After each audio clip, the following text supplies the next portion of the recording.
किसी गांव के सरदार का इंतकाल हो गया। गांव वालों के दरमियान बहस शुरू हो गई कि नया सरदार किसको बनाया जाए। गांव वाले किसी फैसले पर न पहुंच सके। आखिर ये तय पाया कि जो शख्स सबसे पहले गांव में दाखिल होगा इसको सरदार बना लिया जाएगा।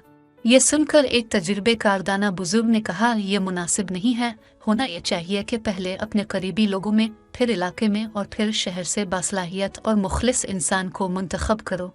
लेकिन गांव वालों ने इस दाना शख्स की बात न मानी और गांव में सबसे पहले दाखिल होने वाले शख्स के इस्तकबाल की तैयारी शुरू करने लगे।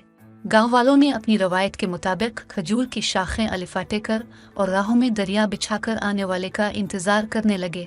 कुछ देर बाद गधे पर सवार नीली चादर ओढ़े एक शख्स गांव में दाखिल हुआ, जिसको देखकर गांव वालों ने खुशी का इजहार किया और इससे कहा, आज से अब हमारे गांव के सरबराह। उनकी बात सुनकर गधे पर सवार शख्स ने कहा, मैं कैसे तुम्हारी बात मान लूं कि मैं तुम्हारा सरदार हूं और तुम मेरा हर हुक्म मानोगे। गांव वालों ने कहा, अब जो भी हुक्म देंगे हम इस पर अमल करेंगे।